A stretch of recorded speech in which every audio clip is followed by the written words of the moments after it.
আল্লাহ তাআলা বলছেন, ইয়া আইয়ুহাল্লাযীনা আমানু, তোমরা যারা প্রকৃত অর্থে ঈমান আনয়ন করেছ, সঠিক ঈমানদার যারা আল্লাহ তাআলা তাদেরকে বলছেন। আর যারা নামকাওস্তে ঈমানদার তাদের জন্য ওয়াজ করে লাভ নাই, কারণ যোগে যোগে কিছু মানুষ এমন আছে যারা ঈমানের দাবি করে কিন্তু প্রকৃত অর্থে ঈমানদার নয়। জান্নাতে যাওয়ার প্রত্যাশা যারা করে, ওই সমস্ত ঈমানদার যারা, আল্লাহ তাআলা তাদের জন্য কিছু কথা বলতেছেন। জান্নাত প্রত্যাশী যারা, ইয়া আইয়ুহাল্লাযীনা আমানু, ওহে ঈমানদারেরা, ইন্না মিন আজওয়াজিকুম ওয়া আওলাদিকুম আদুওয়াল লাকুম, আল্লাহ পাক বলেন নিশ্চয়ই তোমাদের স্ত্রীগণ আর তোমাদের সন্তান সন্ততিগণ তোমাদের শত্রু। আল্লাহ বলে তোমাদের স্ত্রীরা তোমাদের শত্রু, তোমাদের সন্তানেরা তোমাদের শত্রু। আচ্ছা, আমরা কি আসলে এটা মনে করি? আমরা তো এটা মনে করি না। আমরা মনে করি দুনিয়ার সবচাইতে আপন মানুষ হইল আমাদের স্ত্রীরা, আমাদের সবচাইতে আপন মানুষ হলো আমাদের সন্তান সন্ততি। কিন্তু আল্লাহ রব্বুল আলামিন ঠিক তার উল্টা কথাটাই বললেন। আল্লাহর কথা কি সত্য না মিথ্যা? আল্লাহ তাআলা এখানে পিতামাতার কথা বললেন না, যে পিতামাতা শত্রু, পিতামাতার আলোচনা এখানে আসেনি। বললেন সন্তানদের কথা, বললেন স্ত্রীদের কথা। ও মুসলমান ভাইরা, আসলে দুনিয়ায় চর্মচক্ষু দিয়ে আমরা যা কিছু দেখি, শুধু এই ব্যাপার নয়, আরো অনেক ব্যাপারেই আমরা ভুল দেখি, আমরা ভুল শুনি। আমাদের শোনার মধ্যে, শ্রবণ শক্তির মধ্যে ভুল আছে। আমরা আমাদের কান দিয়া অনেক সময় সঠিক কথাগুলো শুনি না। আমরা অনেক সময় দেখবেন চোখ দিয়ে সঠিক জিনিস দেখি না। এজন্য শোনা কথায় কান দিলে বিপদ আছে না নাই? যোগে যোগে পৃথিবীতে যত রকমের ঝামেলা হয়েছে আপনি খুঁজা দেখেন, তার একটা বড় অংশ শোনা কথার উপরে। এমনকি যুদ্ধ পর্যন্ত হয়েছে জমিনে শোনা কথার কারণে। আল্লাহ নবী সাল্লাল্লাহু আলাইহি ওয়াসাল্লামের একজন সাহাবীকে দায়িত্ব দিয়েছেন একটা গোত্রের কাছে যাকাত কালেকশন করার জন্য। ওই সাহাবী যাকাত কালেকশন করতে যাওয়ার পরে আল্লাহর নবী আগেই ঘোষণা দিয়েছেন, তোমাদের কাছে আমার দুধ যাবে অমুক তারিখ, গেলে তোমরা তোমাদের যাকাতগুলো দিয়ে দিও। আল্লাহর নবী যেই সাহাবীকে পাঠালেন, ওই সাহাবীর সাথে ওই গোত্রের আগের থেকে ঝগড়া ছিল। ইসলামের আগে দ্বন্দ্ব ছিল। দ্বন্দ্ব থাকার কারণে ওই আগের শত্রুতার কথা ওই সাহাবীর মনে আছে। কিন্তু রাসূল তাদেরকে পাঠাইলেন। রাসূল তাকে পাঠানোর কারণে সে গেলেন। তবে সে যখন দূর থেকে দেখলেন একদল লোক দাঁড়ায় আছে তাকে মারার জন্য, অথচ ওই দলের লোকগুলো তাকে মারার জন্য দাঁড়িয়ে রয়নি, বরং রাসূলের একজন দূত আসবে, রাসূলের একজন উত্তরসূরি আসবে। ওই রাসূলের পাঠানো বার্তাবাহককে সম্মান প্রদর্শন করার জন্য, সেলুট দেওয়ার জন্য, তাকে স্লোগান দিয়ে রিসিভ করবার জন্য লোকগুলা দাঁড়ায় আছে। কারণ রাসূলের পাঠানো দূত, সম্মান আছে না নাই? তারা দাঁড়াইছে তারা সম্মান করার জন্য। আর ওই লোক মনে করছে আগে যে আমার সাথে দ্বন্দ্ব ছিল, তারা তো আমারে মারার জন্য দাঁড়ায় আছে। চিন্তা কি একরকম না দুই রকম? ঝামেলা আছে না নাই বলেন তো? বিশাল ঝামেলা। একজন মনে করতেছে আমারে মারার জন্য ওরা একসাথে হইছে, আর ওরা দাঁড়াইছে রাসূলের দূত আসবে, আমরা একটু স্লোগান দিয়া তারে সাদর সম্ভাষণ জানিয়ে আমরা তাকে রিসিভ করব। এখন ফোন করার তো সুযোগ নাই, ওই জগতে ফোন নাই। ওই সাহাবী সেখান থেকে রিটার্ন করলেন, এসে আল্লাহর নবীর কাছে বললেন, আপনি যেই গোত্রের কাছে আমারে দায়িত্ব দিয়ে পাঠালেন, ওই গোত্রের লোকেরা আমাকে মারার জন্য রেডি হয়েছে, আমি কোন রকম জান্ডা নিয়ে বাইচাইছি। আল্লাহর নবী প্রচন্ড রকমের খেপে গেলেন। তারা ইসলাম কবুল করলো, যাকাত দিতে স্বীকৃতি দিল। ইসলাম কবুল করে আবার ইসলামের বিরুদ্ধে তারা কেন দাঁড়ালো? যাকাত দিতে অস্বীকার কেন করলো? নবী সাল্লাল্লাহু আলাইহি ওয়াসাল্লাম তখন বাকি সাহাবায়ে কেরামদেরকে নিয়ে বসলেন, বসে যুদ্ধের সিদ্ধান্ত নিলেন। আল্লাহর নবীর কাছে একটা খবর গেল, রাসূল ওই খবরের উপরে যুদ্ধের সিদ্ধান্ত নিলেন। কিন্তু যেই সাহাবী খবরটা বলছে, ওই খবরটা কি সত্য ছিল না মিথ্যা ছিল? আপনারা আমার ওয়াজ বুঝতেছেন? খবর তো ছিল মিথ্যা। তারা দাঁড়াইছে ফুল নিয়ে শুভেচ্ছা জানানোর জন্য, আর ওই সাহাবীকে আমার মারার জন্য দাঁড়াইছে, আমি কোন রকম জান নিয়ে ফিরে আসছি, ওদের আমার সাথে আগেই দ্বন্দ্ব ছিল। আল্লাহর নবী এই সাহাবীর কথা শুনে যুদ্ধ করবার জন্য সাহাবীদেরকে রেডি করতেছে। তাহলে রাসূল যে সিদ্ধান্তটা এখন নিল ওই কথার উপরে, রাসূল যে তার কথাটা বিশ্বাস করলো, আসলে কি ওই কথাটা সঠিক ছিল? তাইলে এবার বাংলাদেশে আমরা যারা বলি রাসূল গায়েব জানে, রাসূল গায়েব জানে, রাসূল রে যারা আল্লাহ বানায় দিতে চায়, আল্লাহর ধন নবী পাইয়া আল্লাহ গেছে খালি হইয়া, বলে কিনা? যারা বলে আল্লাহর ধন নবী পাইয়া আল্লাহ খালি হয়ে গেছে, নবী গায়েব জানে, যারা বলে আল্লাহর নবী সাল্লাল্লাহু আলাইহি ওয়াসাল্লাম সরাসরি আল্লাহর পক্ষ থেকে ঘোষণা নিয়ে আসছেন, লা আ'লামুল গায়বা, আমি কোনো গায়েব জানি না। আল্লাহর নবী সরাসরি বলতেছে আমি গায়েব জানি না, কিন্তু বাংলাদেশের ভুয়া সুন্নিরা বলে আল্লাহর নবী গায়েব জানে। নবী যদি গায়েব জানতো তাহলে এই ভুল তথ্যের উপরে কি যুদ্ধের প্রস্তুতি নিত? নবী তো কইতো যে না, আমি তুমি ভুল করছো, এটা সঠিক কথা নয়। নবী তো বলে নাই যে তুমি ভুল করছো, তার মানে নবী ওই সাহাবীর কথা বিশ্বাস করছে। খুব সূক্ষ্ম কথা, ভালো করে মন দিয়ে শোনেন। ওই সাহাবী যখন ওখান থেকে ফিরে আসলো, যাকাত আর আনলো না, তারা দেখলো কই আল্লাহর নবী তো অমুক দিন দুধ পাঠানোর কথা, নবীর দুধ তো আসলো না, নবীর বার্তাবাহক তো আমাদের কাছে আসলো না, নবীর প্রতিনিধি আমাদের কাছে আসলো না। এবার সেখান থেকে কিছু লোক নবীর কাছে আসছে। আসার আগে রাস্তায় দেখা হলো কিছু সাহাবীর সাথে। ও আমার সাহাবীরা, নবী না বলছে তার পক্ষ থেকে একজন প্রতিনিধি পাঠাবে, ওই প্রতিনিধি কেন পাঠাইলো না? ওই সাহাবীরা বলতেছে তোমরা নাকি যাকাত দিতে অস্বীকার করছিলা, এজন্য আমার নবী আমাদেরকে নিয়ে এখন যুদ্ধের প্রস্তুতি নিচ্ছে, তোমাদের বিরুদ্ধে যুদ্ধ হবে। ওরা বলতেছে আস্তাগফিরুল্লাহ, কয় কি? ওই সাহাবী তো আমাদের কাছে যাই নাই, ওরে মারবো কখন, দৌড়াবো কখন? ও তো যায় নাই আমাদের কাছে, কিসের যুদ্ধ? আমরা যাকাত দিতে কখন অস্বীকার করলাম? আল্লাহর নবীর সাহাবী তো আমাদের কাছে যায় নাই। আল্লাহ রাব্বুল আলামিন এই প্রেক্ষাপটে একটা আয়াত নাজিল করে দিলেন, ইন জাআকুম ফাসিকুম বিনাবাইন ফাতাবায়ানু, যখন তোমাদের কাছে কোনো ফাসিক কোনো সংবাদ নিয়ে আসবে, ওই সংবাদটা যাচাই বাছাই করে তারপরে বিশ্বাস করবা। খবর নিয়ে আসলেই বিশ্বাস করবা না। তাইলে যে কেউ একটা খবর দিলে তার খবরের উপর ভিত্তি করে কিলাকিলি করা যাবে?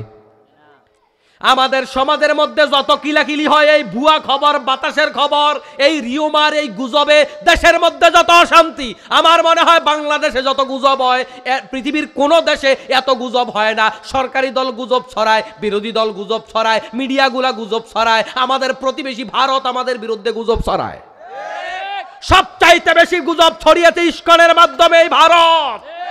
বাংলাদেশে হিন্দুরা মার খায়, বাংলাদেশে হিন্দুরা নির্যাতিত, এই গুজব গোটা দুনিয়ায় ছড়াইয়া বাংলাদেশের ভাবমূর্তি নষ্ট করতে চেয়েছে ইস্কন, বাংলাদেশের ভাবমূর্তি নষ্ট করতে চেয়েছে ভারত। কিন্তু আদৌ কি বাংলাদেশে হিন্দু নির্যাতন হয়? আমি তো বলি বাংলাদেশে গত 16 বছর মুসলমান নির্যাতিত হয়েছে। হিন্দু নির্যাতনের যে দুই একটা ঘটনা ঘটেছে আপনি খেয়াল করে দেখেন, এটা সত্য, দুই একটা ঘটনা ঘটেছে, দুই এক জায়গায় আঘাত এসেছে। ওই স্বৈরাচারের দোসররা হিন্দুদের বাড়িঘর ভেঙে তাদের বাড়িতে আগুন লাগাইয়া আলেমদেরকে কলঙ্কিত করবার জন্য, ইসলাম প্রিয় তৌহিদি জনতাকে খাটো করবার জন্য তারাই ওই কাজটা করেছে। এই দুই একটা বিচ্ছিন্ন ঘটনা ছাড়া এদেশে হিন্দুরা একেবারে সোনায় সোহাগার স্বর্গে আছে। এতে করে আমাদের কোনো বক্তব্য নাই, আমরা হিন্দুদের বিরোধী নই, তারা আমাদের এদেশের নাগরিক, আমরা তাদেরকে সংখ্যালঘু বলতে চাই না, তারা আমাদের প্রতিবেশী, তারা আমাদের ভাই, আমরা তাদের সাথে সহ অবস্থান করতে চাই। কিন্তু বাস্তব কথা হলো যারা এই রিউমারটা ছড়ায়, এই গুজবটা ছড়ায়, এই গুজব দ্বারা আমরা তীব্র প্রতিবাদ করি, ঠিক কিনা? বরং আমরা গত 16 বছরে দেখেছি বাংলাদেশে মুসলমানদের চাকরি হয় নাই, হিন্দু সার্টিফিকেট দেখলেই চাকরি হয়ে গেছে। তাহলে এদেশে হিন্দু নির্যাতন হইল কেমনে? এদেশে তো মুসলমান নির্যাতন হয়েছে। অলিখিতভাবে আইন করে রাখিছে, বাংলাদেশে মাদ্রাসার সার্টিফিকেট দেখলেই চাকরি নাই। অলিখিতভাবে এটা আইন করে রেখেছিল তারা। আমার মুসলমান ভাইয়েরা, বলছিলাম যে গুজব, তারপরে শোনা কথা, এগুলার কারণে এই সমাজের মধ্যে যত ঝগড়া হয়। আপনার পরিবারে যত ঝগড়া হয় আপনি খেয়াল করে দেখেন, যখন ঘরের মধ্যে কোনো ঘটনা ঘটে আপনার বউ আপনার কাছে 5 লাইন বাড়াইয়া কয়। তবে এগুলো 14 গ্রামে হয় না। 14 গ্রামের মা বোনেরা এত ভালো, হ্যাঁ আছে নাকি? আমার মুসলমান ভাইয়েরা, এটা আমাদের মা বোনেরা করে, এটা মা বোনদের অভ্যাস আছে।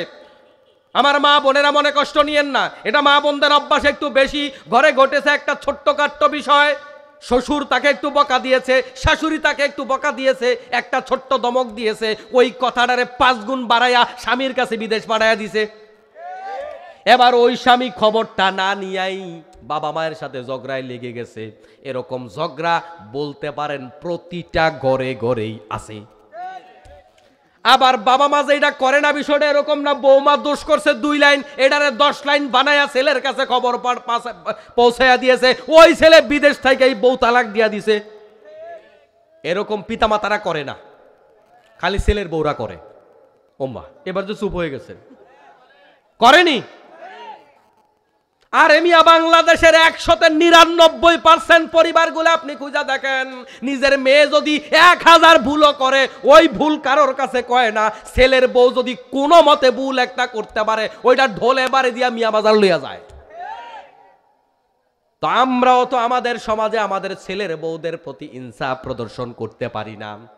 তাইলে ঘরে বলেন বাহিরে বলেন যত ঝামেলা লাগে, ওই ঝামেলার একটা বড় কারণ হইল গুজব, গুজব, গুজব, ঠিক না? রাজনৈতিক দলগুলোর মধ্যে দ্বন্দ্ব কেন? গুজব। আলেম ওলামাদের ভিতরে দ্বন্দ্ব কেন আজকে বাংলাদেশে? এটারও একটা কারণ হলো গুজব। ওই আমাদের প্রতিবেশী দেশের গোয়েন্দা সংস্থা, ওই ইস্কনের লোকেরা শুধুমাত্র হিন্দুদের পেছনে কাজ করে না, শুধুমাত্র রাজনৈতিক দলের পিছনে কাজ করে না, ওরা আলেম ওলামার পিছনেও কাজ করে। এক শ্রেণীর ভাড়াটিয়া আলেমদেরকে একজনের আরেকজনের বিরুদ্ধে লাগায় দেয় ফতোয়া দেওয়ার জন্য, যে কিলাকিলি করো, কিলাকিলি করো, আমরা তোমাদেরকে শাসন করি। আমার মুসলমান ভাইয়েরা, তাহলে আমরা যত সংবাদ শুনি ওই সংবাদের মধ্যে ভুল আছে না নাই? তাইলে আমাদের জানার মধ্যে ভুল আছে। আমরা যা কিছু শুনি ওই শোনার মধ্যে চরম ভুল আছে। আমরা যা জানি তার জানার মধ্যে অনেক ভুল আছে। এজন্য সবচাইতে সত্য সংবাদ হলো যেটা আল্লাহর কাছ থেকে এসেছে, যেটা নবীর কাছ থেকে এসেছে। এই সংবাদ কোনোদিন ভুল ছিল না, ভুল নাই, ভুল থাকবেও না। আল্লাহর কথা, নবীর কথাকে কিয়ামত পর্যন্ত কেউ ভুল প্রমাণ করতে পারবে না। যেই সমস্ত আয়াত হাদিসের ব্যাপারে আজকের আধুনিক জামানার বিজ্ঞানের প্রশ্ন ছিল, সময়ের ব্যবধানে দেখা গেল 50 বছর আগে বিজ্ঞান যেটা বুঝে নাই, 50 বছর পরে বিজ্ঞান এখন এটা বোঝা শুরু করছে। একটা উদাহরণ দিলে আপনারা বুঝবেন। আজ থেকে 10 বছর, 15 বছর, 20 বছর আগে যখন আলেমরা ওয়াজ করতো যে কিয়ামতের আগে সূর্য পশ্চিম দিকে উঠবে, এটা বোঝা কঠিন ছিল। কি কয়? পৃথিবী এভাবে যখন ঘুরতেছে, পৃথিবী তো নির্দিষ্ট জায়গায় ঘুরতেছে, ঘোরার কারণে সূর্য আমাদের থেকে যদি আমরা ধরি, সূর্য তার নিজ অক্ষের মধ্যে ঘুরে, তারপরও আমরা যদি সূর্যটাকে এক জায়গায় ধরি, পৃথিবীটা এভাবে ঘোরার কারণে মনে হচ্ছে সূর্য পশ্চিম দিকে যায়।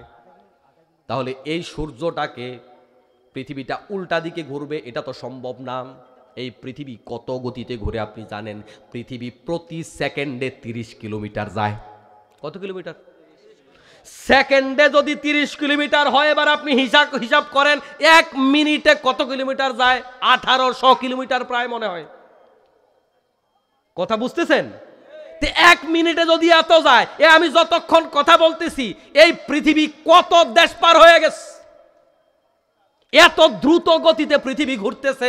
ওই জায়গার মধ্যে পৃথিবী আমাদেরকে সহ নিয়ে ঘুরতেছে, বায়ুমণ্ডল সহ ঘুরতেছে। বায়ুমণ্ডল সহ ঘুরার কারণে আমরা বুঝি না। এখন এই পৃথিবীটা একটা দিকে এত জোরে ঘুরতেছে, এটা উল্টা দিকে ঘুরবে, এটা কেমনে সম্ভব? বিজ্ঞান মনে করছে এটা কখনো সম্ভব নয়। কিন্তু এই 24 সালে নতুন একটা আপডেট নিউজ বিজ্ঞান দিয়েছে, পৃথিবী তার নিজ জায়গা থেকে এভাবে ঘুরে যাচ্ছে। ঘুরতে ঘুরতে পৃথিবী যখন তার ঘোরাটা, যখন পৃথিবী তার দিক পরিবর্তন যখন করে ফেলবে, তখন একদিকেই ঘুরতে থাকবে। কিন্তু এভাবে পৃথিবীটা যখন এভাবে হয়ে যাবে, ঘুরবে একদিকেই, তখন বোঝা যাবে সূর্য উল্টা দিকে চলতেছে। আমাদের কাছে মনে হবে সূর্য উল্টা দিকে চলতেছে, তাহলে 10 বছর আগে এইটার ব্যাখ্যা করা কঠিন ছিল, এটার তাফসীর করা কঠিন ছিল, এটা আধুনিক যুগের লোকেরা বিশ্বাস করে নাই। এখন বিজ্ঞান কয় নবী যেটা কইছে ওটা ঠিক। সুবহানাল্লাহ। তাহলে এই পৃথিবীতে সত্য কথা কোনটা? ওয়ামান আসদাকু মিনাল্লাহি কিলা। আল্লাহ যেটা বলেছে সেটাই সত্য কথা, নবী যেটা বলেছে সেটাই সত্য কথা। আর আমরা যা বলি আর শুনি এই সবগুলার ভিতরে ভুল ভুল আর ভুল। মানুষের জীবনটাই ভুলে ভরা, ভুলে ভরা, ভুলে ভরা। এই মানুষ আরবি আমরা যে বলি সূরা নাস, সূরা নাস নাম শুনছেন না? সবাই শুনছেননি? 14 গ্রাম আসেনি? আছে। নাস মানে কি? নাসের মূল শব্দ হলো, নাসের মূল মাদ্দা হলো নুন সিন ইয়া। এই শব্দের অর্থ হইল ভুলে যাওয়া। তার মানে মানুষ অর্থই তো ভুলে যাওয়া, এটা ভুললা যাবে, এটাই স্বাভাবিক। ভুল করাই মানুষের স্বভাব, ভুল না করা মানুষের স্বভাব না। ভুল করার জন্যই আল্লাহ আমাদের বানাইছে। এই ভুল যারা করে তাদের মধ্যে আল্লাহর কাছে তারা সেরা, যারা ভুল করার পরে তওবা করে। ভুল না করলে সে তো মানুষই না। আমার মুসলমান ভাইয়েরা, বলছিলাম আমরা যা চিন্তা করি তা সঠিক নয়। আমাদের চিন্তা অনেক সময় ভুল আছে। আমরা মনে করি আমাদের সবচাইতে প্রিয় মানুষ হলো আমাদের স্ত্রী, আমাদের সবচাইতে প্রিয় মানুষ হলো আমাদের সন্তানগুলো। আল্লাহ রাব্বুল আলামিন বলেন, ইয়া আইয়ুহাল্লাযীনা আমানু, ওহে বিশ্বাসীরা, ইন্না মিন আজওয়াজিকুম ওয়া আওলাদিকুম আদুওয়াল লাকুম। তোমাদের সন্তানগুলা তোমাদের শত্রু, তোমাদের স্ত্রীগুলা তোমাদের শত্রু। কেন তারা আমাদের শত্রু? ফাহজারুহুম, আল্লাহ বলে তাদেরকে ভয় করো। স্ত্রীকে ভয় করো। আমরা দুনিয়ার সবাইকে ভয় করি, কিন্তু আমরা তাদেরকে ভয় করি না। আজকের এমন এক জামানা এসেছে, এই আয়াতের তাফসির বোঝা আমাদের জন্য সহজ হয়ে গেছে। স্ত্রীকে ভয় না করে উপায় কি? এখন বহু স্ত্রী আছে তার স্বামীরে খুন করে। আসেনি?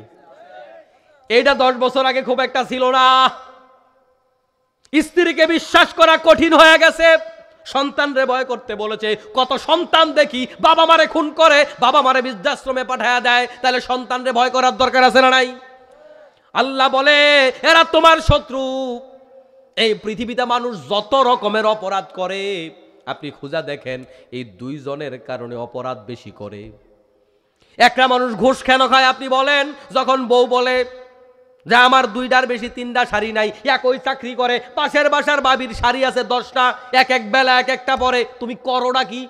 1 দিন 2 দিন 3 দিন 4 দিন 5 দিন বলার পরে তখন একটু কথাটা গায়ে লেগে যায়, তখন ওই ব্যক্তিও পাশের ব্যক্তির মতো গোশ খাওয়া শুরু করে। আছে না নাই? এখন আল্লাহর নবী বলে আল রাশিদু ওয়াল আল্লাহর নবী বলেন আর রাশিদু ওয়াল মুরশিদ, সম্ভবত হাদিসটা। অর্থাৎ যে ব্যক্তি ঘুষ খায়, ঘুষ দেয়, 2 জনেই জাহান্নামী, কিলাহুমা ফিন্নার। বিশ্বনবী বলেন 2 জনে জাহান্নামে যাবে, যে দেবে যে খাবে। এখন আপনি আপনার বউয়ের কথার কারণে জাহান্নামী হলেন, তাহলে বউ কি বন্ধু হইল নাকি শত্রু হইল? আল্লাহর কথা ঠিক আছে নি? আপনার সন্তানদেরকে আপনি কোন রকম চালাইতেছেন, কোন রকম পড়াশোনার খরচ চালান, কিন্তু আপনার সন্তানরা যখন আপনার কাছে বায়না ধরে, আমার পাশের ক্লাসমেটরা কক্সবাজার যায়, তারা মালয়েশিয়ায় গিয়া ঘুরে আসে, তারা থাইল্যান্ডে গিয়া ঘুরে আসে। বাবা তুমি তো একই চাকরি করো, কিন্তু আমাদেরকে তো কোথাও ঘুরতে নিয়ে যাও না। 1 দিন 2 দিন 3 দিন 4 দিন বলার কারণে ওই বাবাটাও দুর্নীতি করতে বাধ্য হয়। তাহলে এই লোকগুলোকে আমরা আপন মনে করি, এই লোকগুলো আমাকে দুর্নীতি করতে বাধ্য করে। আপনি খেয়াল করবেন তারা কেন শত্রু। হাসরের মাঠে এই সন্তান, এই পিতামাতা, এই স্ত্রী, তারা আপনাকে দেখলে পালাবে। ইয়াউমা ইয়াফিরুল মারউ মিন আখিহি ওয়া উম্মিহি ওয়া আবিহি ওয়া সাহিবাতিহি ওয়া বানি। আল্লাহ বলেন সেদিন তোমার সন্তান, তোমার পিতামাতা, তোমার স্ত্রী সবাই তোমারে দেখলে পালাবে। তোমার কাছ থেকে কেন পালাবে? কারণ তোমাকে যদি একটা নেকি দেয়া লাগে। এখন আপনি যে ভাবলেন আপনার স্ত্রী আপনার বন্ধু, আপনার সন্তানগুলো আপনার বন্ধু, এরা আপনার আপনজন। আপনজন হইলে পালায় কেন? আল্লাহ বলে হাসরের মাঠে তারা পালিয়ে যাবে আপনারে দেখলে। আপনার যেন উপকার করা না লাগে, একটা নেকি যেন আপনার ধার দেয়া না লাগে, এজন্য তারা পালিয়ে যাবে। যদি আপনার সত্যিকার অর্থে আপনার আপন হতো তাহলে তারা কেন পালাইতো? তাহলে আপনি যে আপন ভাবতেছেন এটা সঠিক নয়, আসলেই তারা শত্রু।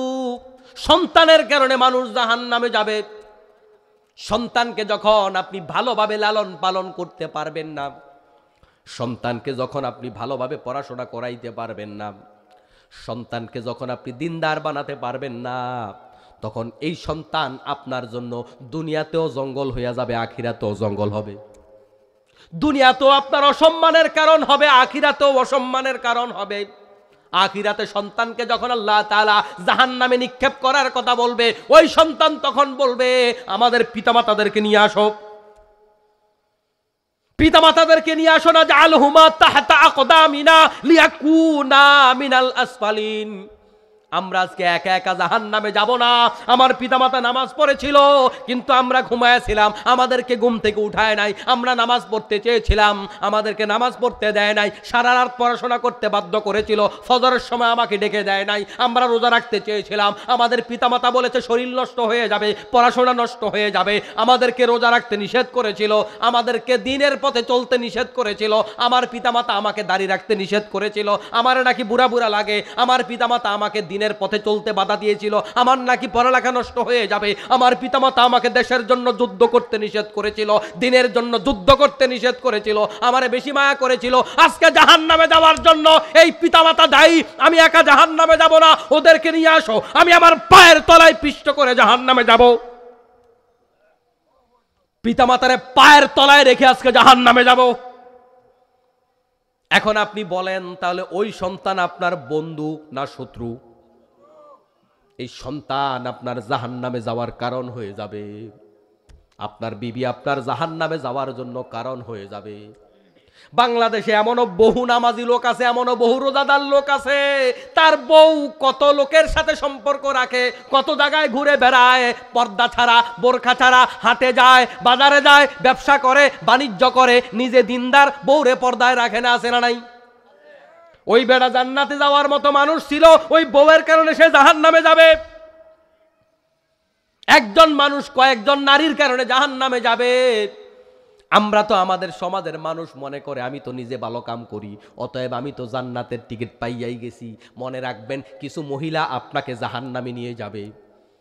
আপনি যুবক, আপনার একটা যুবতী বোন আছে, আপনি যদি তাকে কলেজে যাওয়ার সময় বোরখা পরাইতে না পারেন, আপনি পরিবারের বড় ভাই, আপনি কর্তা, আপনার ছোট বোনটাকে যদি আপনি নামাজি বানাতে না পারেন, পর্দাওয়ালা বানাতে না পারেন, রোজাদার বানাতে না পারেন, ওই বোনের জন্য আপনি জাহান্নামে যাবেন।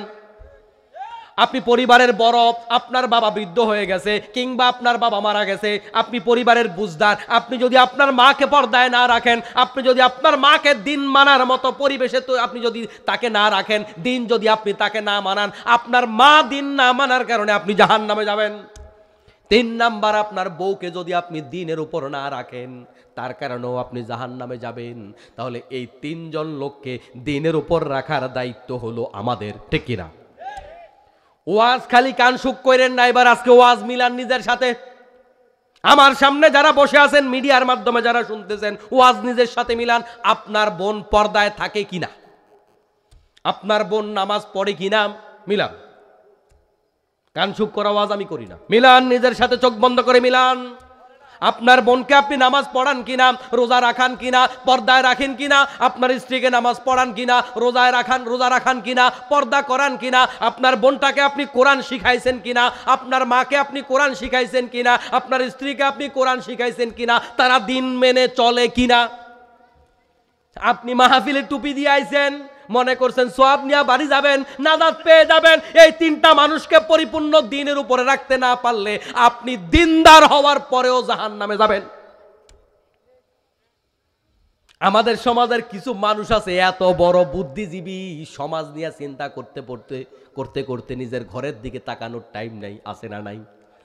খালি বাংলাদেশের ইসলামের কি হবে, হায় রে, কত হুজুর আয়না করে গেছে, কত হুজুরের হাত ভাঙ্গা ফালাইছে, পাও ভাঙ্গা ফালাইছে, এই নিয়ে টেনশন কইরা অস্থির, কিন্তু নিজের বউরে পর্দায় রাখে না, নিজের ঘরে ইসলাম নাই। আপনি দেশের ইসলামের খবর লই এত ব্যস্ত হয়েছেন কেন?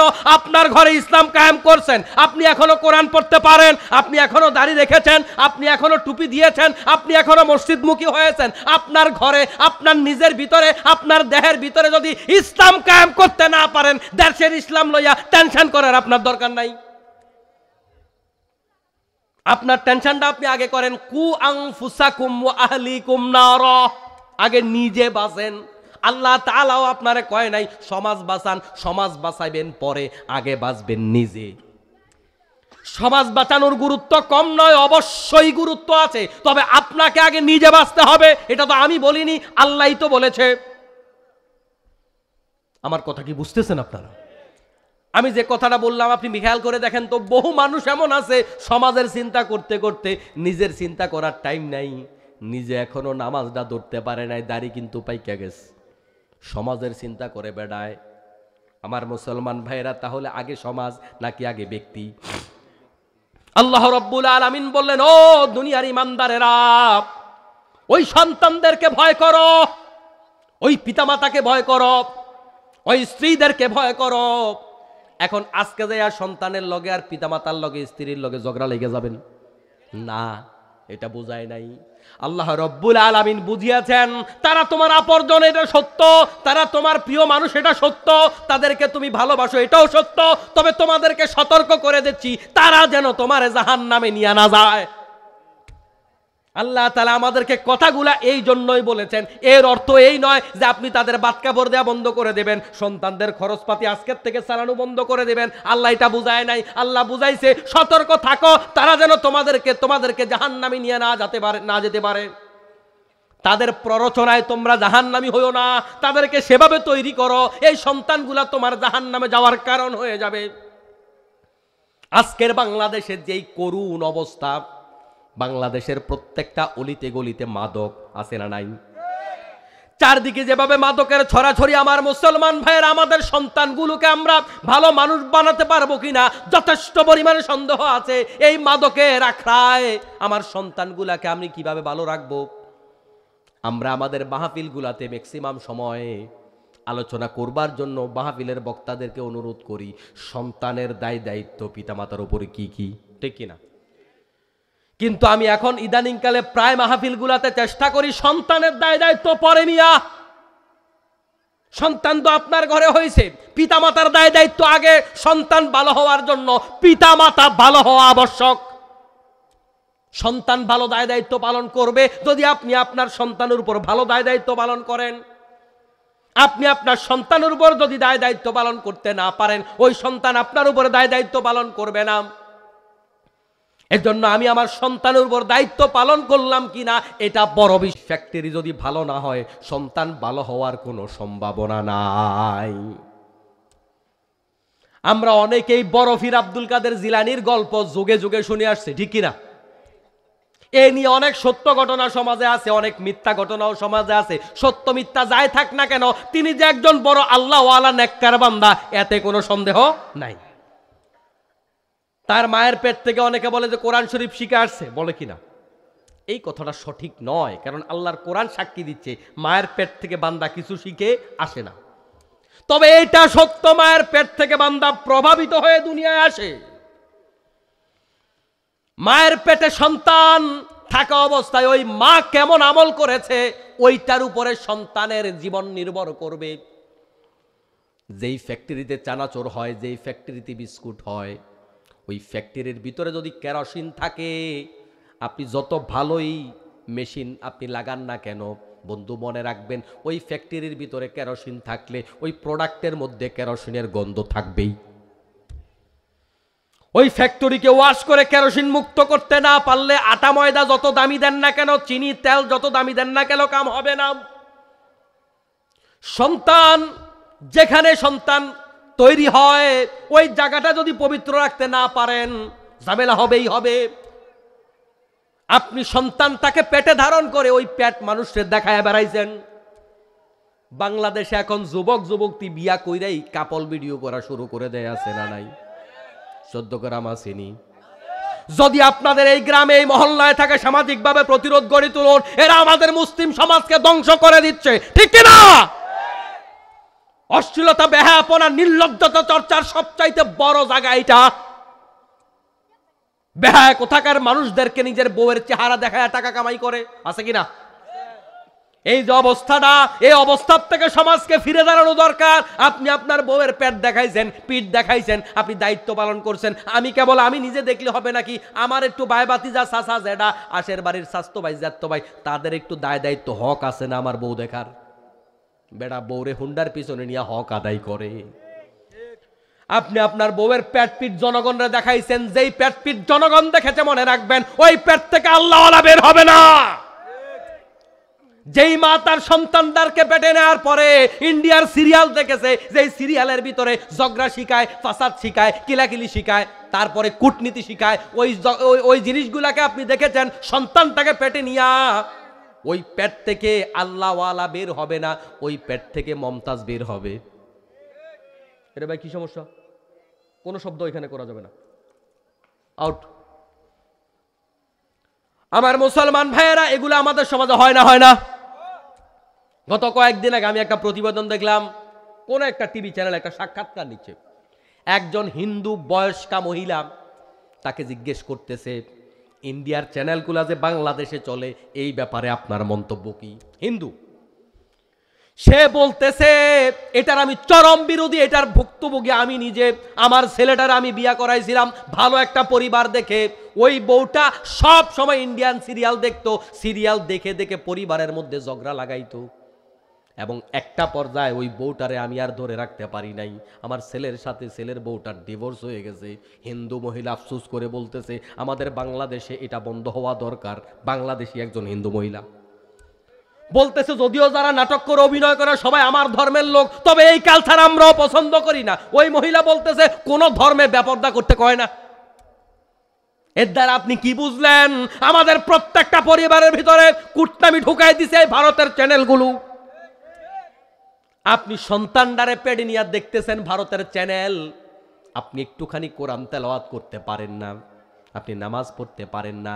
যেই মা সন্তানটাকে পেটে নিয়ে কোরআন তেলাওয়াত করবে, তসবিহ পড়বে, পর্দা মেনটেন করে চলবে, তার কথা দিয়া কাউকে কষ্ট দেবে না, জবানের হেফাজত করবে, লজ্জাস্থানের হেফাজত করবে, নামাজ পড়বে, তাহাজ্জুদ নামাজ পড়বে, মানুষকে কষ্ট দেবে না, ওই মায়ের ঘরেই কেবল আল্লাহওয়ালা হতে পারে। যেই মায়ের পেটে সমস্যা আছে ওই মায়ের গর্ভ থেকে ভালো সন্তান আশা করা যায় না।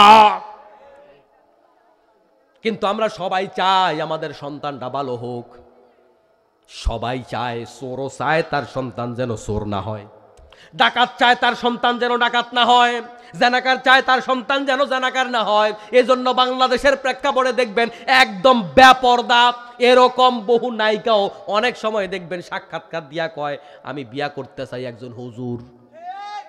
তার মানে কি? শয়তানও হুজুররে ভালোবাসে, আজীবন করছে শয়তানি, এখন কয় হুজুরে বিয়া করতে চাই। আবার পুরুষ নায়কদের ভিতরে আপনি খুঁজা দেখেন, ওরাও দেখবেন যে আজীবন করছে বাদরামি, এরপরে কয় আমি একজন পর্দানশীল নারী চাই, মাদ্রাসায় পড়ে এমন নারী চাই বিয়া করবার জন্য। তার মানে হইল যে অপরাধ করে সেও অপরাধী পছন্দ করে না। সবাই ভালোটা চায়, কিন্তু ভালোটা আপনি পাইবেন কেমনে? ভালোটা উৎপাদন হবে কেমনে? আপনি বিয়া করার সময় আপনার স্ত্রী নির্বাচনটা তো সঠিক করতে পারেন নাই।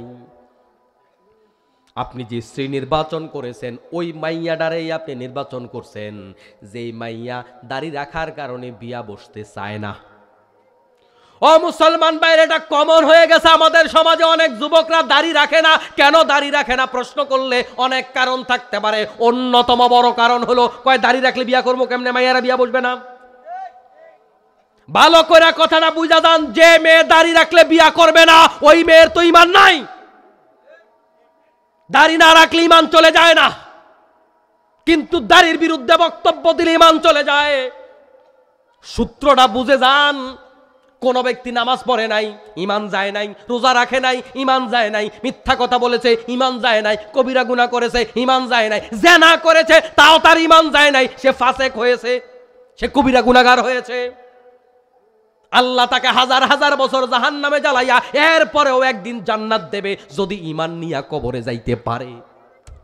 কিন্তু বন্ধুগণ, কোনো ব্যক্তি যদি নবীর কোনো ফরজ নয়, নবীর কোনো সুন্নাতকেও যদি সামান্যতম ঘৃণা করে, সাথে সাথে লোকটা কাফের হয়ে যায়।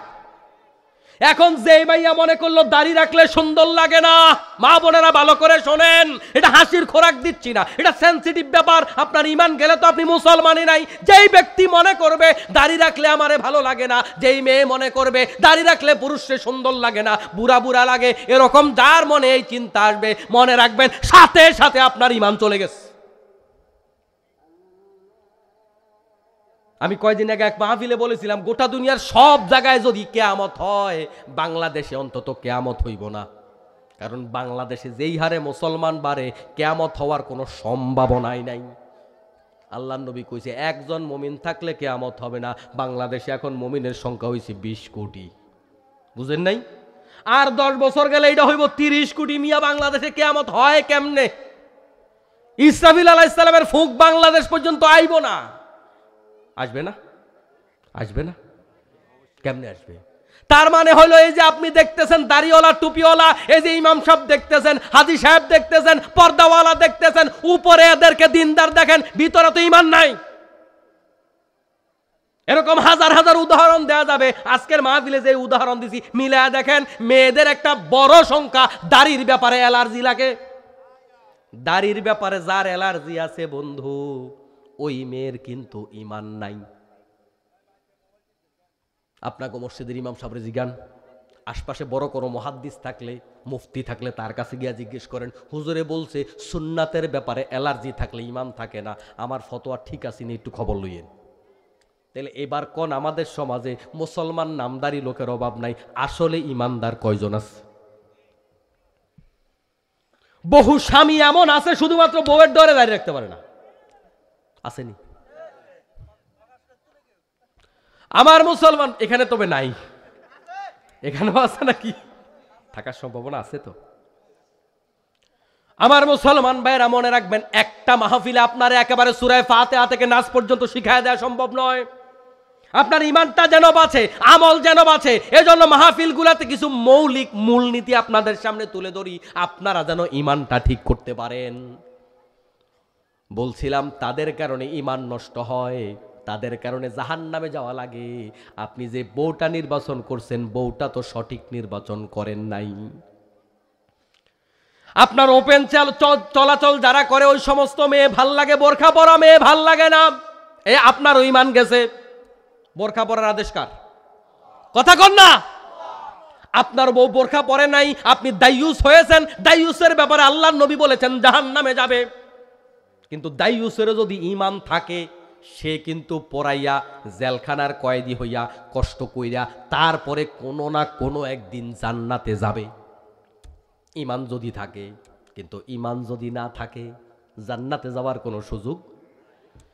এখন আপনি যদি মনে করেন বোরখা পরলে ভাল লাগে না, বোরখা পরার আদেশ কার?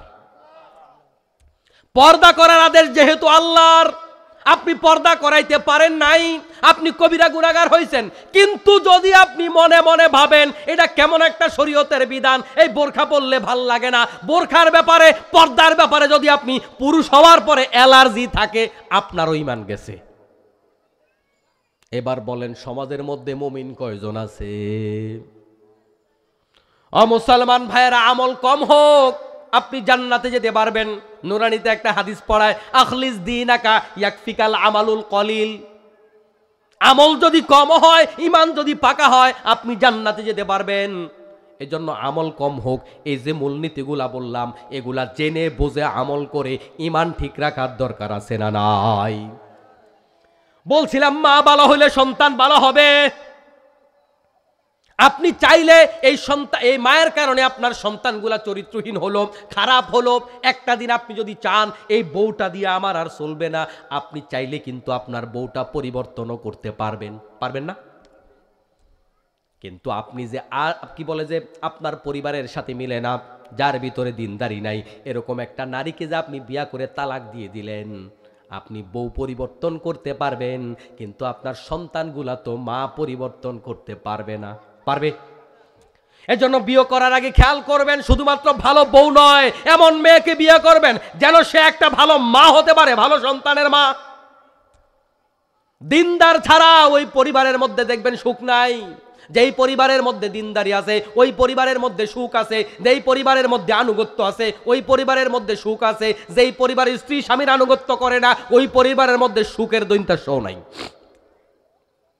আর ওই সুখ পাওয়ার জন্য আনুগত্য যেহেতু শর্ত, আনুগত্য তারাই বেশি করে যারা দিন বুঝে, যারা মনে করে ওই স্বামীর সন্তুষ্টির উপরে আমার জান্নাত, স্বামীর সন্তুষ্টির উপরে আমার জাহান্নাম, এটা যারা বোঝে ওই নারীরাই স্বামীকে বেশি ভালোবাসে, বেশি সম্মান করে।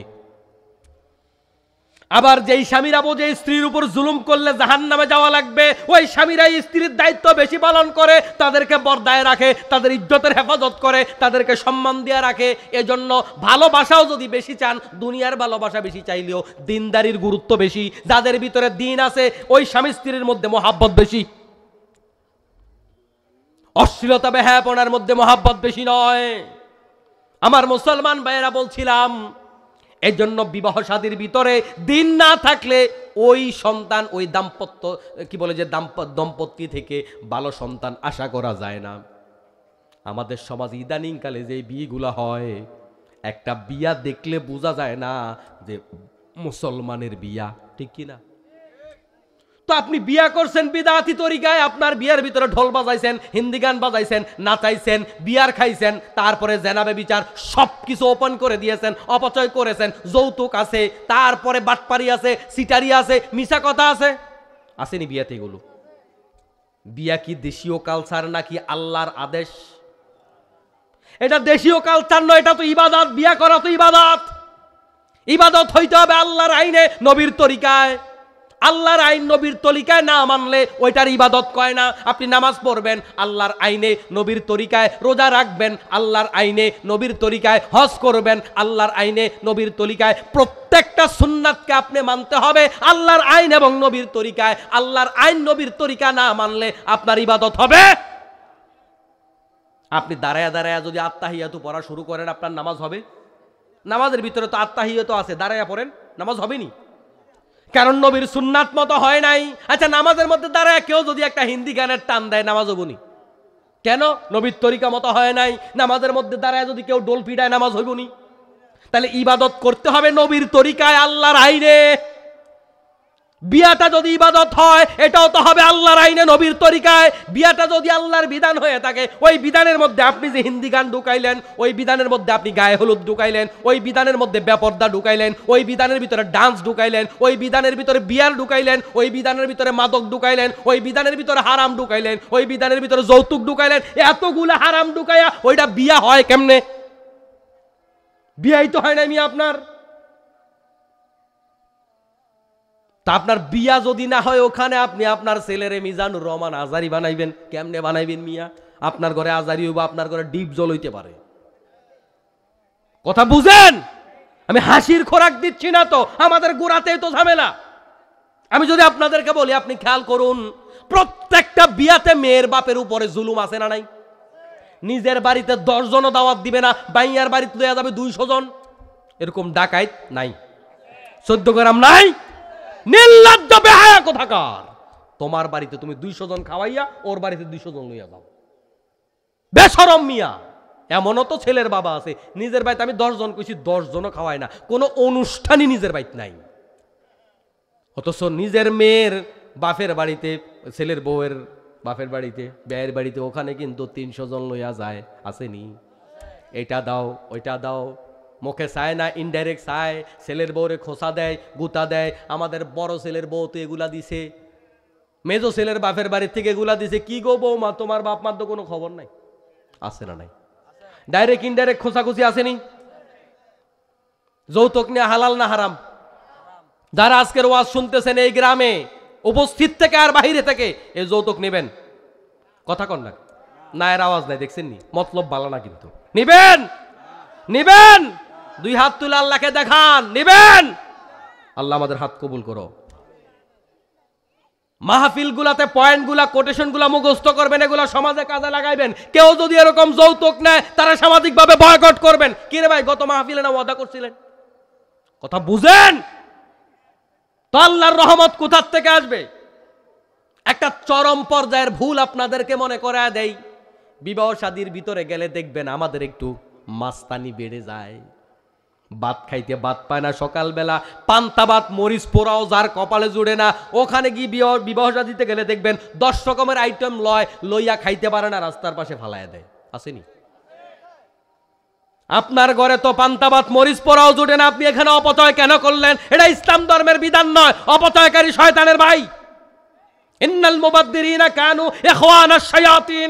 আপনি কি জানেন এই যে ভাত ফালাইলেন, তরকারি ফালাইলেন, আপনার কাছে হস্তা মনে হয়? আল্লাহ তাআলা কত কত দূর থেকে, ওই লক্ষ কোটি মাইল দূর থেকে সূর্যের আলো দিয়ে কত মেগাওয়াট বিদ্যুৎ খরচ করে আপনার জন্য একটা ধান বানাইছে, আপনি জানেন?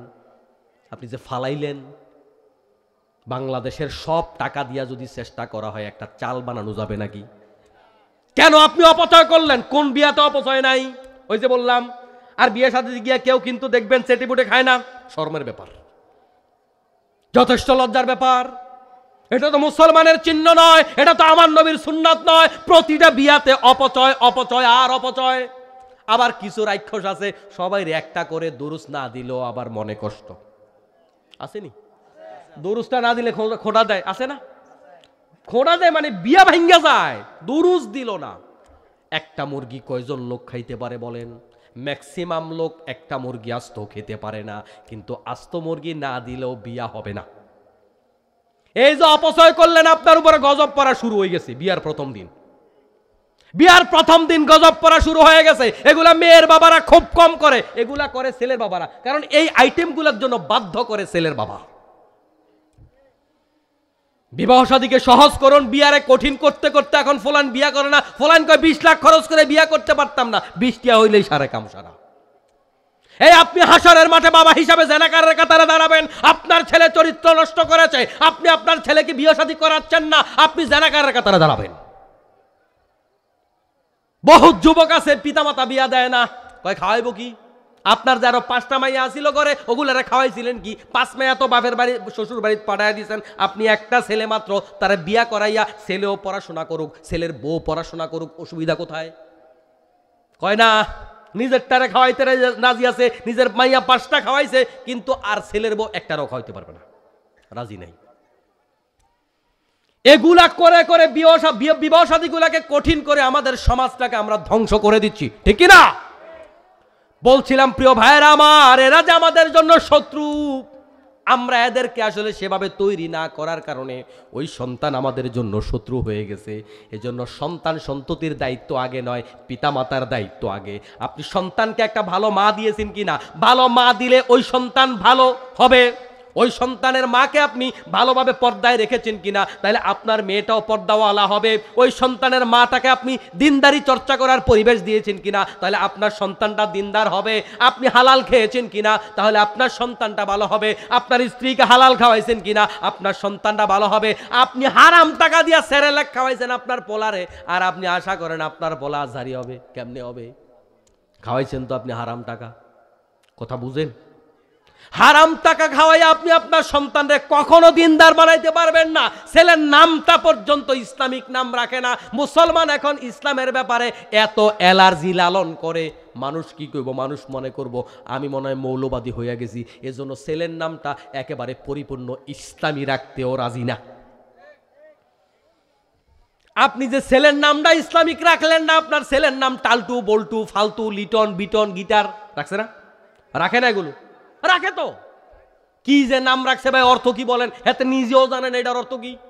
এই যে ছেলের নাম আপনি রাখলেন, আমি আপনাদের কাছে জানতে চাই, এই যে বাংলাদেশ অলিয়া উলিয়ার দেশ আমরা বলি, 360 আউলিয়া আসছে আমরা বলি। বর্তমান বাংলাদেশে যতগুলো আলিয়া মাদ্রাসা আছে, যতগুলো কওমি মাদ্রাসা আছে, যতগুলো হক্কানি পীরের দরবার আছে, আপনি একজন প্রিন্সিপাল, একজন হক্কানি পীরের নাম বলেন, যার নাম রিপন, যার নাম লিটন, যার নাম টালটু, যার নাম বল্টু, এরকম একজন পীর সাহেবের নাম কোন তো দেখি? আসেনি? আছে? নাই কেন? নাই হলো এজন্য, এর দ্বারা বোঝা যায় নামের প্রভাব মানুষের উপরে পড়ে। এরকম নামের লোক আল্লাহওয়ালা হয় না, এরকম নামের লোক বড় পীর হয় না, এরকম নামের লোক বড় আলেম হয় না। নামের প্রভাব বান্দার উপরে পড়ে। সবার আগে দায়িত্ব ছিল আপনার নাম রাখা। ছেলের নাম রাখে না, ওই টাকা পয়সা পাওয়ার আশায় 2000 লোক দাওয়াত দিবে, আকিকা করবে, গরু জবাই করে, ছাগল জবাই করে। আল্লাহর নবী কইছে 7ম দিন আকিকা দাও। এখন 2000 লোক দাওয়াত দেওয়ার জন্য হেতে আকিকা দেয় 2 মাস পরে। কোথায় কার সুন্নাত? হেতে করে মাস্তানি। কথা বুঝেন নাই? কিসের সুন্নাত মুন্নাত? হেতের কোনো খবর আছে না? তো ছেলের উপরে আপনার দায়িত্ব ছিল ভালো নাম রাখা, আপনি ভালো নাম রাখেন নাই। দায়িত্ব ছিল আকিকা করা, আপনি ভালো আকিকা যথাসময়ে করেন নাই। আকিকা করছেন পরে, আল্লাহর নবী কইছে ছাগল দিয়া করেন, আপনি করছেন গরু দিয়া। মন ছাই মতো চালাইছেন। আপনি পড়াইছেন স্কুলে, আপনার পড়ানোর দরকার ছিল অন্তত প্রথমত মাদ্রাসায়। কেউ ভুল বুঝেন না, আমি স্কুল বিরোধী নই। বরং যদি আমার কথা শুনে কারোর মনে কষ্ট যায়, আমি বলবো আপনি স্কুলের মালিক, আপনার স্কুলটার প্রাথমিক শিক্ষাটা যেন মাদ্রাসা শিক্ষার মতো হয়, তাহলে আপনার স্কুলটাই তো মাদ্রাসা হয়ে গেছে। অসুবিধা কি? ও মুসলমান ভাইয়ের, এজন্য সন্তান ভালো আশা করার আগে পিতামাতা ভালো হতে হবে। পিতামাতা ভালো না হয়ে সন্তান ভালো বানানো যাবে না। না হয় এই সন্তান আপনার জন্য চূড়ান্ত শত্রু হয়ে যাবে। আর এই সন্তানকে যদি আপনি দিনদার বানাতে পারেন, আপনার সন্তানকে যদি ভালো পরিবেশে তৈরি করতে পারেন, ওই সন্তান আপনার জন্য দুনিয়ারও কল্যাণের কারণ হবে, আখিরাতেও কল্যাণের কারণ হবে। আমরা সবাই চাই আমার সন্তানটা আমার জন্য দোয়া করুক। এই পৃথিবীর যেই পিতাটা সন্তানকে দোয়া করবার মতো তৈরি করতে পারে নাই, তার চাইতে অসহায় এতিম পিতা আর কেউ হতে পারে না। আপনার সন্তান আপনার জন্য রব্বির হামহুমা কামা রব্বায়ানি সগীরা এইটা বলতে পারে না, দোয়া করতে পারে না, ওযু করতে জানে না। আপনার সন্তান অক্সফোর্ডে পড়ে, আপনার সন্তান জাপানে থাকে, আপনার সন্তান লন্ডনে থাকে। দোকানে বসে গল্প করেন, এক সন্তান জাপান, এক সন্তান আমেরিকায়, এক সন্তান অস্ট্রেলিয়া। আপনি গল্প করতে পারবেন, আপনার দুনিয়াও বরবাদ, আখিরাতও বরবাদ। যাদের সন্তান বেশি বিদেশ থাকে তারা কি সুখে আছে? ওই বুইরা আর বুড়ি বৈশা আছে, ওই যে কয় কাশতে কাশতে কাশতে কাশতে জান যায়, কিন্তু সন্তানগুলাকে কাছে পায় না। এর চাইতে বড় কষ্টের আর কিচ্ছু হতে পারে না। জোয়ানকালে তো আপনি একা চলতে পারছেন, যখন আপনি একা চলতে পারেন না, আপনার সন্তান সব বিদেশ, আপনি খালি দোকানে বসে একবার কলার লাড়া দেন, এটা স্যার আপনার কোনো পুঁজি নাই। আপনি এখন নিজে পাক করে খাওয়া লাগে, নিজের আপনার ইনসুলিনটা নিজে দেয়া লাগে, নিজের কষ্টগুলা নিজে করা লাগে। এই বুড়াকালে বাজারে গিয়া বাজারটা আপনার করতে হয়, সব কষ্ট নিজে করেন। তো সন্তান পালছিলেন কেন? আমেরিকা থাকার জন্য? ওরকম আমেরিকা থাকা সন্তানের চাইতে একজন মসজিদের মুয়াজ্জিনি করে একজন পিতা ভক্ত দিনদার মুয়াজ্জিনের দাম আরো বেশি। আমার সন্তান মসজিদের মুয়াজ্জিনি করে 2000 বেতন পায়, আমারে ফেলে একটা আঙ্গুর খায় না, আমারে ফেলে একটা ফল খায় না, আমারে ফেলে আমার সন্তান খাবার খায় না, আমারে পেলে আমার সন্তান কোনো ধরনের কোনো কিছু ভোগ করে না, আমাকে আমার সন্তান জীবন দিয়া ভালোবাসে। এরকম সন্তান 2000 বেতন পাইলেও ভালা। একটা কথা আছে না যে গাছের মধ্যে বেল পাকলে কাউয়ার লাভ কি? কাউয়া তো আর বেল খায় না, খায় নাকি? কাকের কি লাভ? তো আপনার সন্তান বহুত কিছু করছে, আপনার লাভ কি? আপনি তো সন্তানকে কাছে পাচ্ছেন না, সন্তানের সেবা পাচ্ছেন না, সন্তানের ভালোবাসা পাচ্ছেন না, তো সন্তান বড় করে কি লাভ হইছে? এই জন্য সন্তানকে যদি দিনদার বানাইতে না পারেন, দুনিয়াতেও 12টা বাজবে, আখিরাতেও 12টা বাজবে। ঠিক কি না? আপনারা 2-4 বছর আগে দেখছিলেন কোন নায়কের শ্বশুর জানি, রিয়াজ, যে মাথায় গুলি করে আত্মহত্যা করছে। কারণ কি ছিল? বুড়া মানুষ, পাশে কেউ নাই, তার সেবা করার মতো কেউ নাই। এগুলা কেন হয়েছে? কারণ প্রজন্মকে শিক্ষিত বানিয়েছে, বিশ্ববিদ্যালয়ে পড়িয়েছে, তার প্রজন্মকে সে দিনদার বানাতে পারে নাই। এই জন্য সন্তান সন্ততি দিনদার না বানালে এরা আপনার জন্য শত্রু, এরা আপনার দুনিয়াতেও 12টা বাজাবে, আখিরাতেও বাজাবে। এই করোনার সময় তো আমরা দেখেছি বহু সন্তান তাদের পিতামাতার সেবা করে নাই, পিতামাতার করোনা হয়েছে, গাবতলি বাস স্ট্যান্ড না ফালাইয়া চলে গেছে। শোনেন নাই আপনারা? ছেলে এমবিবিএস ডাক্তার, 2 জন ডাক্তার, প্রতিবেশীরা তারা হসপিটাল পাঠাইছে। যখন ডাক্তাররা ফোন দিয়েছে আপনার বাবা অসুস্থ, কয় আপনারা চিকিৎসা করেন, আমরা আসতে পারবো না, সময় নেই। যখন ফোন দিয়েছে আপনার সন্তানটা তো, আপনার বাবা তো মারা গেছে, তারে অন্তত লাশটা নিয়ে দাফন করেন, কয় আঞ্জুমানে মফিদুল ইসলাম রে দিয়া দেন। তো আপনার এরকম সন্তান যে ডাক্তার হয়েছে, আপনার লাভ কি হয়েছে বলেন?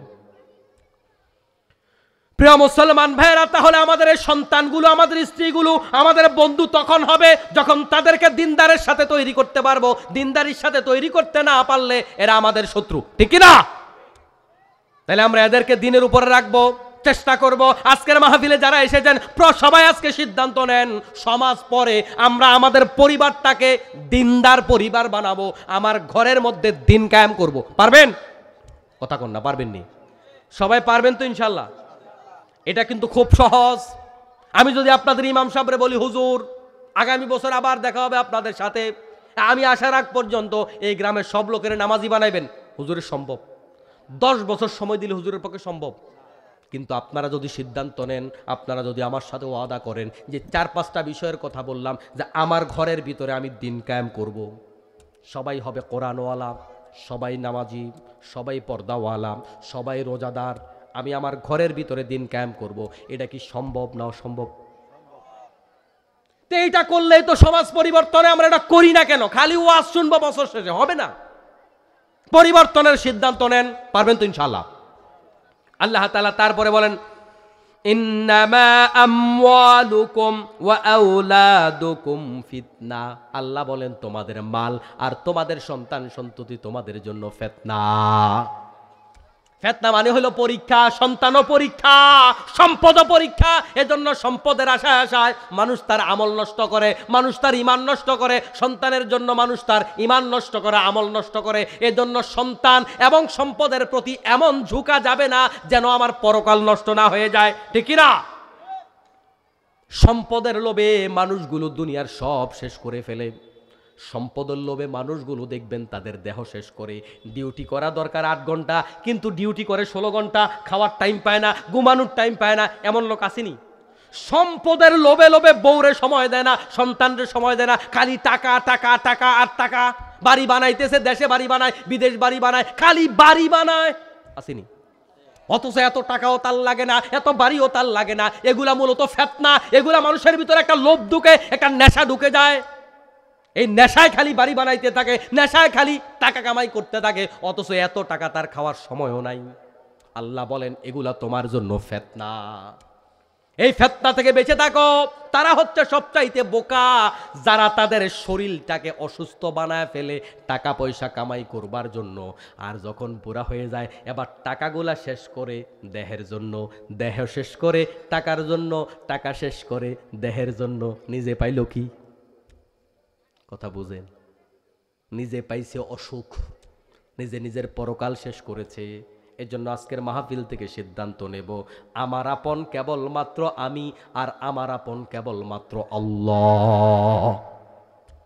আল্লাহ ছাড়া কেউ আপন না। এজন্য কারো জন্য আমি আমার আখিরাত নষ্ট করতে রাজি না।